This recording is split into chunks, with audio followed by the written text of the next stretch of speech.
Welcome to Stone Hands, to the hands of stone. The real confidence comes from rejection. When someone rejects you, you learn a lot. But if everything is positive, if everything is eerie, meary, nice, full of unicorns and clouds that you can ride upon, then suddenly you will realize you are living in a lie. Like the children, they are the greatest teachers, I must say, because they teach how to be authentic.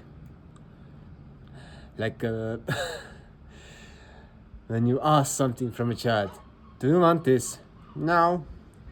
Or they say, I want this, I want that, but come and hug daddy. No. Oh, okay. The children are the best teachers who will teach us also the pain of rejection. And you understand, it's not personal, it's just how they behave, what do they prefer on this very moment. But most people who are adults, they have forgotten to follow their preferences. They have forgotten to follow their instinct. It's so great to see Wim Hof.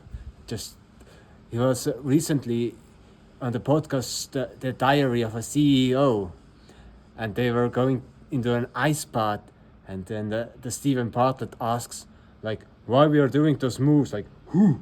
And Wim Hof replies, to get into the feeling. So that's the truth.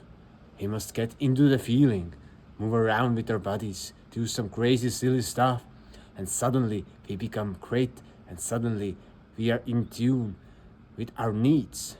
And when someone is like, oh, do you want to eat my porridge? No. Or someone just wants something from us, and we are just like, nope, no. But first of all, we must learn how to get rejected, because otherwise we do not learn how to say no. And how to get rejected. It's all about asking. It's all about making offers.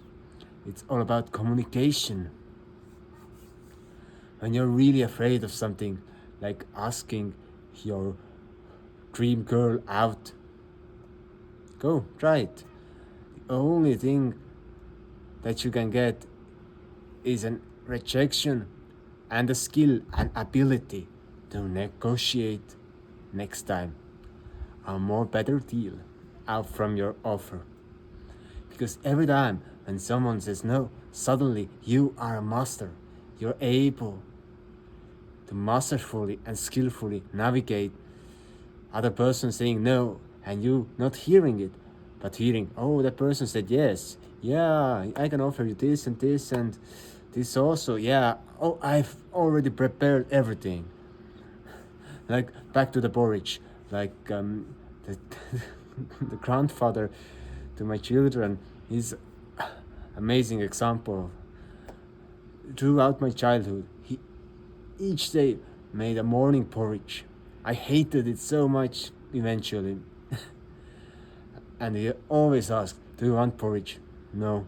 And still he made it, still he served it. And now when we are visiting him with the grandchildren, he still makes the porridge to the grandchildren and also to me and to my wife.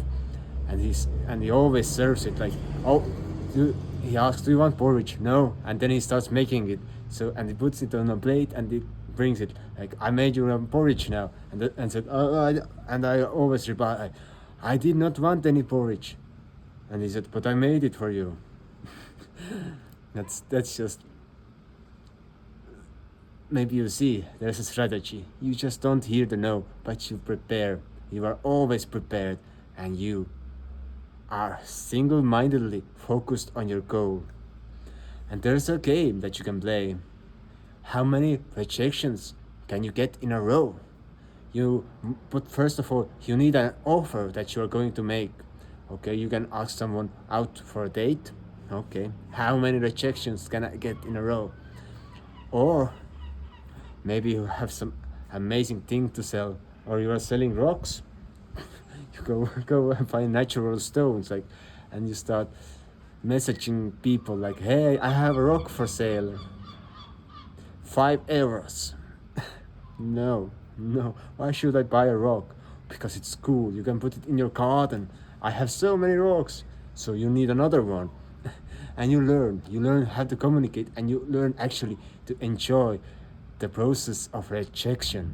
And when you enjoy it, you can offer whatever you desire to offer, because there is no more shit talk like, oh, I don't know, do they want or do they need it? Or, for example, how I transformed my skill of making offers. Like previously, I was making offers about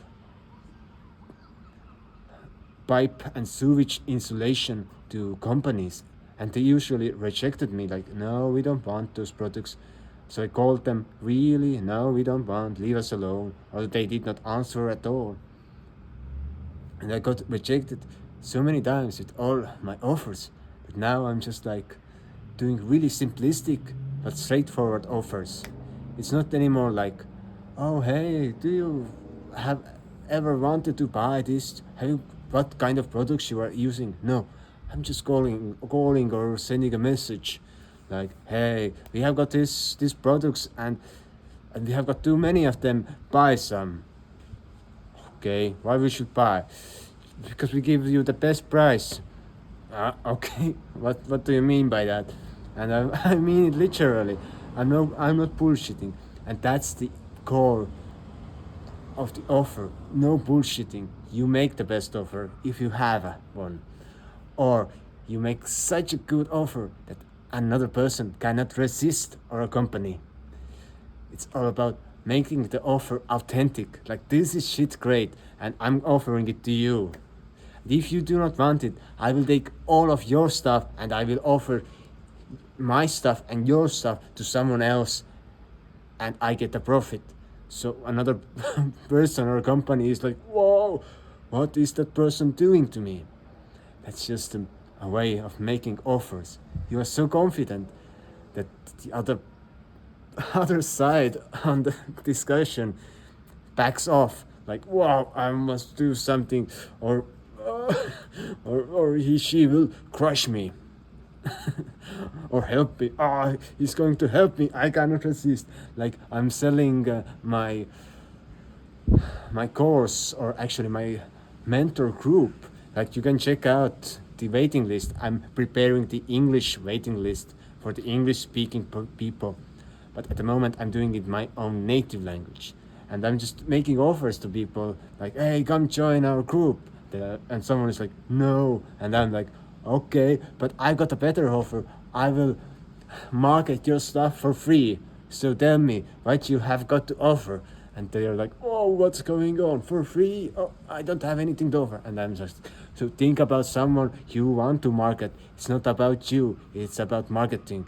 And they are so puzzled by this strength and this affirmation that I'm just coming straight at them. And that's the best way how to make offers. So have a good day, subscribe, and join the waiting list.